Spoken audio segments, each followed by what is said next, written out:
মা বোনেরা তো আগে পর্দা ছিল, এই নারীদেরকে ঘর থেকে কে বের করলো? ও বাজার, এই নারীদেরকে এই সমস্ত এনজিও অর্গানাইজেশন, এই সমস্ত এনজিও অর্গানাইজেশন অর্থাৎ সংস্থাগুলো এসে ব্রাক এনজিও, আশা ব্যাংক ইত্যাদি ইত্যাদি সুদী ব্যাংক এনজিও গুলো এই গ্রামে গঞ্জে ঢুকার কারণে নারীদের পর্দা আস্তে আস্তে নিচে নেমে গেছে। কথা বলেন ঠিক কিনা? ওই যে কবি নজরুলের কবিতা, থাকবো না কো বদ্ধ করে, দেখবো একবার জগৎটারে। এই কবিতাটা মহিলারা এখন বানাই নিছে। থাকবো না কো বদ্ধ করে, দেখবো এবার জগৎটারে, কেমন করে ঘুরছে নারী ঠাকুর গায়ের মার্কেটে, বাজার ঘাটে, মাঠে। কথা বলেন ঠিক কিনা? আরো জোরে আওয়াজ থাকলে বলুন ঠিক কিনা? এ আমার কলিজার টুকরা মা বোনেরা, খবরদার বিপদায় চলাফেরা করবেন না। মা খবরদার সুদের সাথে সম্পৃক্ত থাকবেন না। ও হরিপুরের বাপ ভাইরা, প্রয়োজনে পন্থা খাবো, প্রয়োজনে ভাতের মধ্যে পানি ঢেলে দিয়া ওই ভাত লবণ দিয়া, মরিচ দিয়া, পেঁয়াজ দিয়া খাবো, কিন্তু বাদান এরপরও একটি টাকা সুদ ঘুষ খাবো না, হারাম খাবো না। কথা বলেন ঠিক কিনা? হারাম খাবে যারা ইমান হারা হবে তারা। এ বন্ধুরে, সুদ খাবে যারা ইমান হারা হবে তারা। এ বন্ধু, ঘুষ খাবে যারা ইমান হারা হবে তারা। সিগারেট মাদকাস আসক্ত হবে যারা, আমার বন্ধুগণ ইমান হারা হবে তারা। এই সীমান্তবাহী এলাকার যুবকরা, অনেক যুবক আছে আমার বন্ধুগণ, গাঞ্জা খায়, হিরোইন খায়, ফেন্সিডিল খায়, ইয়াবা খায়। ও বাবাজি যুবক, খবরদার এই সমস্ত নেশার সাথে নিজেকে অ্যাডভান্স করবি না। এগুলোর সাথে নিজেকে যদি অ্যাডভান্স রাখো, শোনো শোনো যুবক, তোমার ইমানের ভিতরে আমার আল্লাহ নূর পয়দা করবে না। কথা বলেন ঠিক কিনা? এরা হরিপুরের বন্ধুগণ, যার ইমান ঠিক থাকবে, যার আমল ঠিক থাকবে রে, আল্লাহ পাক বলেছে তাদের জিন্দেগিতে যত গুনাহ খাতা আছে আমি আল্লাহ আমার পক্ষ থেকে মাফ করে দিব। বলুন না সুবহানাল্লাহ। আল্লাহ পাক বলেন, ওয়া'দাল্লাহুল্লাযীনা আমানু ওয়া আমিলুস সালিহাতি লাহুম মাগফিরাতুন ওয়া আজরুন আযীম। জোরে জোরে বলুন আল্লাহু আকবার। আল্লাহ পাক ডাক দিয়ে বললেন, নবী গো, तमाम পৃথিবীর মানুষদেরকে আমার পক্ষ থেকে জানিয়ে দেন নবীজি, ইয়া রাসূলুল্লাহ, ইয়া হাবিবাল্লাহ, যারা ঈমান আনবে, নেক আমলের দ্বারা নিজের জীবনকে সেটিং ফিটিং করবে, আমি আল্লাহ প্রমিস করলাম, আমি আল্লাহ কমিটমেন্ট করলাম, বান্দার সাথে চুক্তিবদ্ধ হইলাম, লাহুম মাগফিরাতুন, আমি আল্লাহ ওই বান্দা বান্দি নর নারী, যুবক যুবতী, কিশোর কিশোরী, আবাল বৃদ্ধা বনিতার জিন্দেগীর সকল গুনাহ আমি আল্লাহ আমার পক্ষ থেকে ফরমেট করে দিব। ওয়া আজরুন আযীম, আল্লাহ পাক আমার আপনার জন্য ও বাদান বড় ধরনের একটা পুরস্কারের ব্যবস্থাপনা রেখে দিয়েছে। এই জন্য হরিপুরের যুবক বন্ধু, এই ঈমান নষ্ট করা যাবে না। ঈমান নষ্ট হয় কিসে? সুদ খাবে যারা তার ঈমান নষ্ট হয়ে যাবে। যে জুয়া, এই মেগা ক্যাসিনো বাজি এফসির ভিতরে অসংখ্য যুবক লক্ষ লক্ষ হাজার হাজার টাকা এই ক্রিকেটের মধ্যে বাজি লাগাইছে। বিপিএল খেলায় লক্ষ লক্ষ হাজার হাজার টাকা বাজি লাগাইছো। এরা যুবক বন্ধু এগুলোর সাথে যারা সংযোজন থাকবে তার ঈমান নষ্ট হইয়া যাবে। কথা বলেন ঠিক কি না? আসেন বন্ধুরে, যারা ঈমানদার ব্যক্তি আল্লাহ বলেন তারা ভদ্র, তারা নম্র, তারা ইনোসেন্ট। আল্লাহ পাক চমৎকার ভাবে বলে দিলেন, আল্লাহ পাক বলে দিলেন ইল্লাল্লাযীনা আমানু ওয়া আমিলুস সালিহাতি উলাইকা হুম খায়রুল বারিয়া। জোরে জোরে কন্না আল্লাহু আকবার। আরে আমি কি গুরুস্থানে ওয়াজ কইবার লাগছে নাকি? আরে কথা কই না, আমি জীবিত মানুষের সামনে ওয়াজ করতেছি। কথা বলেন। এই জন্য আলহামদুলিল্লাহ সুবহানাল্লাহ ঠিক না বেঠিক এটা জোরে কইবেন, কারণ এই জবানটার মালিক কেডা? কথা কয় না, জবান দিছে কে? আল্লাহ যদি জবান দিয়া থাকে তাহলে আল্লাহর নাম নিতে কি কৃপণতা আমার বন্ধুগণ করা যাইব? কথা কন যাব? যাইব না।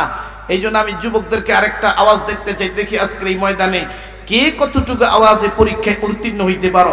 যেই সমস্ত যুবক ভাইরা বিয়া শাদী করেন নাই, ব্যাচেলার, এখনো বিয়া শাদী করেন নাই, আনম্যারিড, এই সমস্ত যুবক ভাইদের একটা গর্জন দেখতে চাই। লিল্লাহ তাকবীর, লিল্লাহ তাকবীর। একজন বুড়া চাচাও কিন্তু দিছে। বুড়া চাচা কি আনম্যারিড নি? মানে আরেকটা বিয়ে করার ধান্দা নাকি? হ্যাঁ, আচ্ছা যাই হোক। এবার মুরব্বী চাচা যারা আছেন, মুরব্বী চাচাদের এবার একটু পরীক্ষা নেই, দেখি তো চাচাদের গলার মধ্যে কি রকম শক্তি আছে। বাপ দেখি।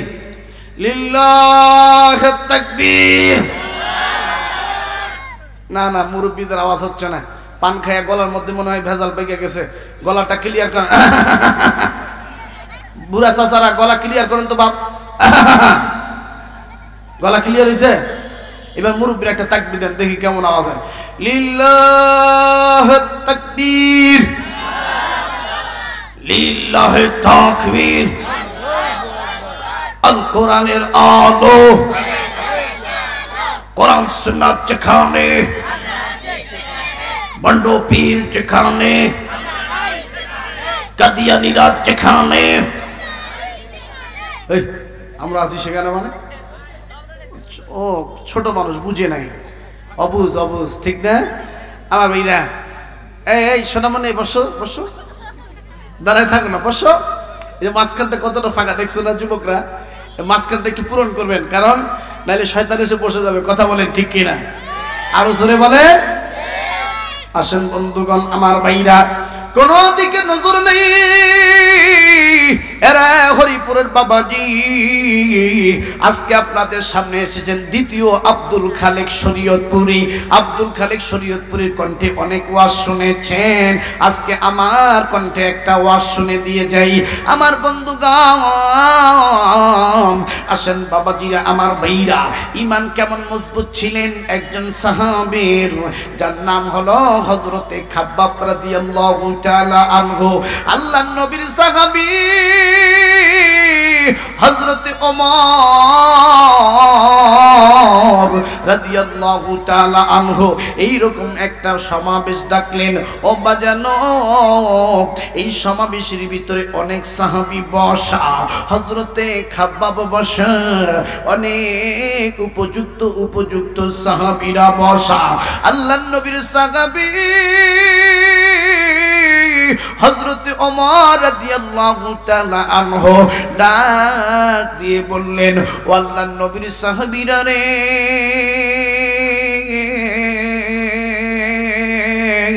তোমরা এতজন সাহাবীরা এইখানে বসা আছো, আমি আপনাদের কাছে একটা প্রশ্ন করতে চাই।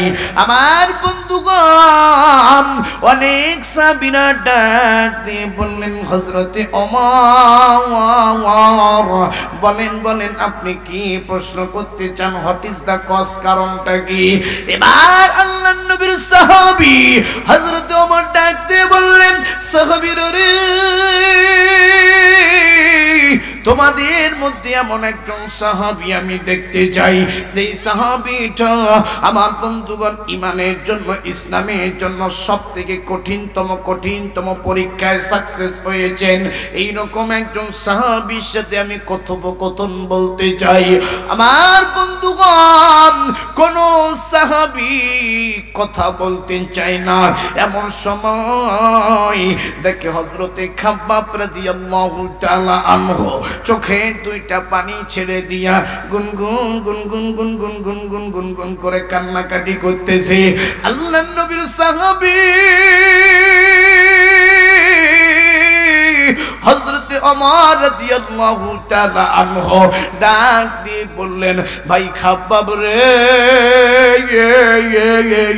এই রকম বাচ্চা ছেলেদের মতো কেন কান্নাকাটি করতেছ রে ভাই খাব্বাব? বলো বলো, কিসের জন্য তুমি এত জোরে জোরে কান্নাকাটি করো? আল্লাহর নবীর সাহাবী হযরতে খাব্বাব রাদিয়াল্লাহু তাআলা আনহু ডাক দিয়ে বললেন, ভাই ওমর রে, একটু আগে না তুমি বললা ইমানের জন্য, ইসলামের জন্য কে কঠিন পরীক্ষায় উত্তীর্ণ হয়েছেন?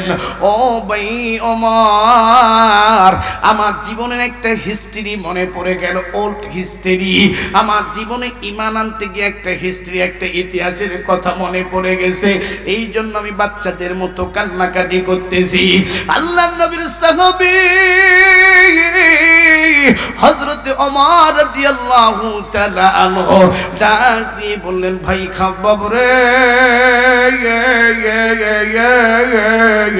বলো বলো, তোমার জীবনে ওল্ড হিস্ট্রি, ইসলাম গ্রহণ অ্যাকসেপ্ট করতে গিয়া কি রকম কঠিন নিপীড়ন আর নির্যাতনের স্টিম রোলারের শিকার হয়েছ? এবার হযরতে খাব্বাব দুইটা চোখের পানি ছেড়ে দিয়া অবশ্য শিশুদের মতো কান্নাকাটি করে আর ডাক দিয়ে বলেন, ভাই ওমর,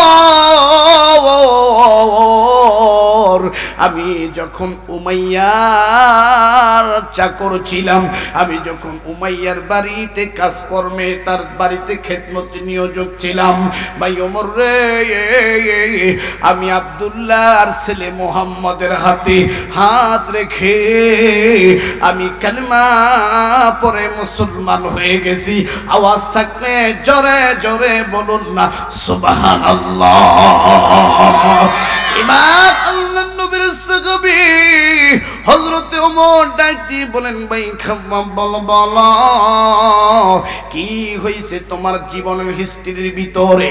এইবার হযরতে খাব্বাব রাদিয়াল্লাহু তাআলা আনহু ডাক দিয়ে বললেন, ভাই ওমর রে,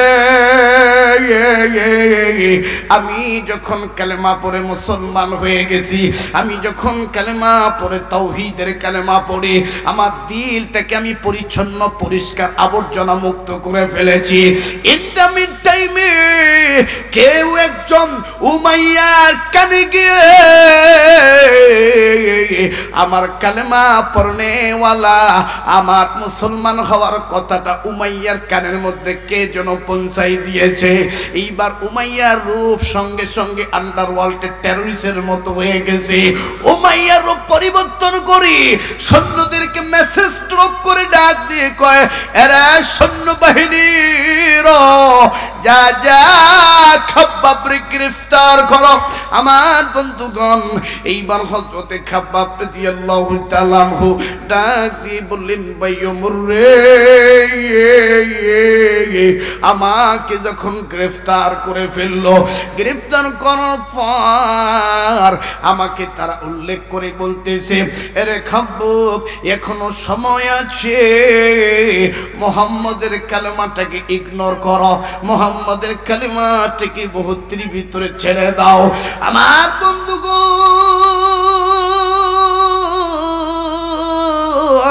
হযরতে খাব্বাবের স্লোগান ছিল এইটা, কালেমার মালায় আমি গলায় পড়েছি, কালেমার মালায় আমি গলায় পড়েছি, আসবে যত বাধা বিঘ্ন আল্লাহ আমি মেনে নিয়েছি, কালেমার মালায় আমি গলায় পড়েছি। জোরে কর না মারহাবা, আর একটু জোরে কর না মারহাবা। এ যুবক, এই কালেমার দাওয়াত দিতে গিয়া কেউ মিষ্টি খাই, কেউ এই কালেমার দাওয়াত দিতে গিয়া আমার বন্ধুগণ সম্মানের চেয়ারে বসে, আবার একই কালেমা একই তাওহীদের সত্য প্রচার করতে গিয়া কালেমার দাওয়াত দিতে গিয়া আমার বন্ধুগণ হাতের মধ্যে কাটকারা পড়ে যায়, হাতের মধ্যে বেরিয়ে পড়ে যায়। একই কালেমার হক প্রচার করতে গিয়া বুলেট প্রুফ বুলেট খেয়ে স্টিম রোলার নির্যাতন নিপীড়নের শিকার হতে হয়। কথা বলেন ঠিক কিনা? আরো জোরে বলেন। আমার বন্ধুগণ আপনারা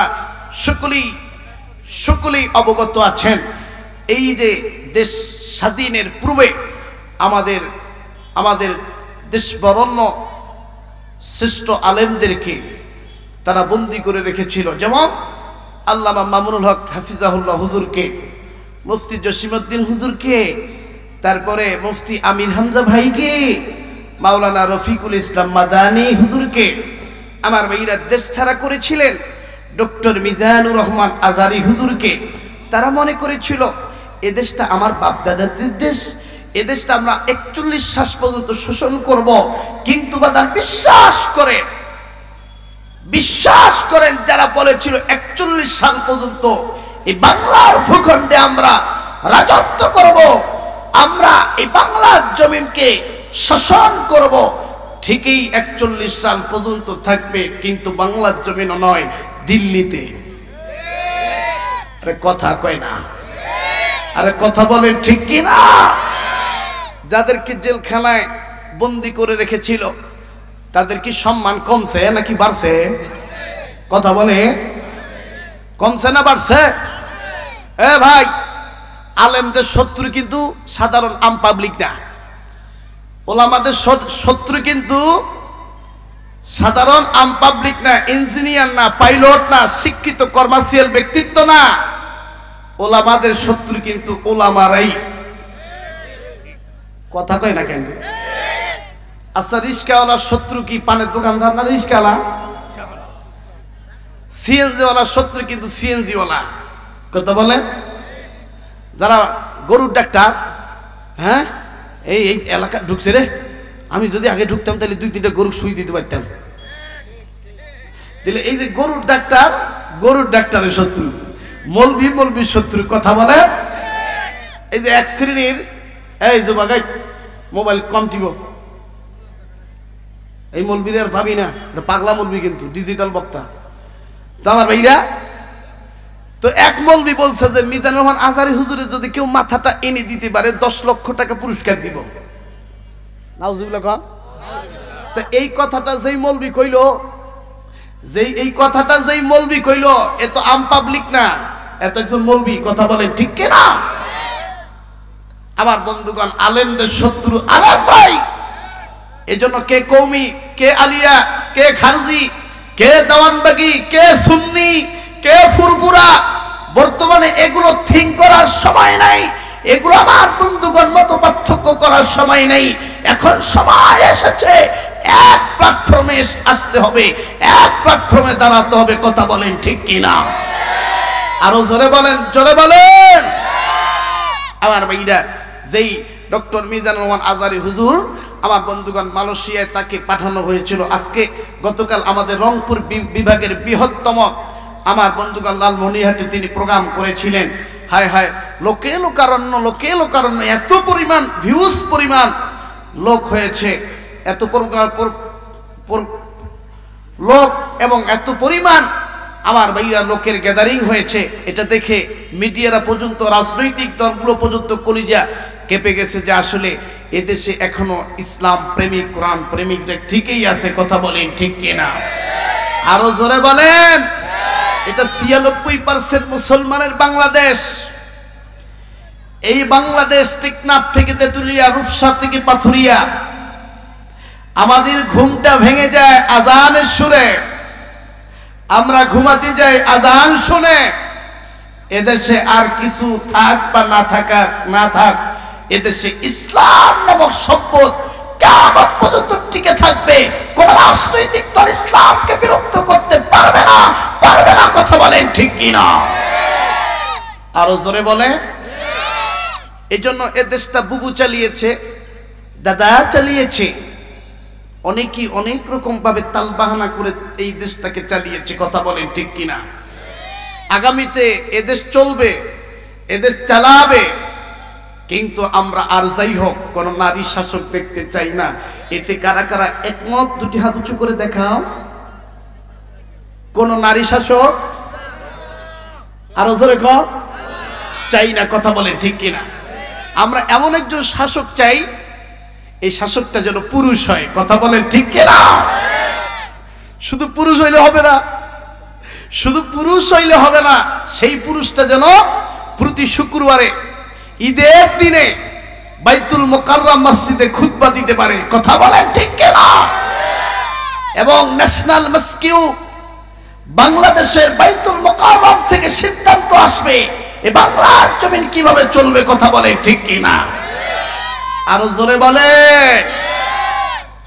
কিছু কিছু লোক এই মৌলবীরা এই দেশটারে খাইলো, এই মৌলবীদের অত্যাচারে সমাজে টিকতে পারতেছি না। কথা বলেন আরো জোরে কর। আচ্ছা বলেন তো বাজান, মৌলবীরা কি এই দেশটারে খাইছে?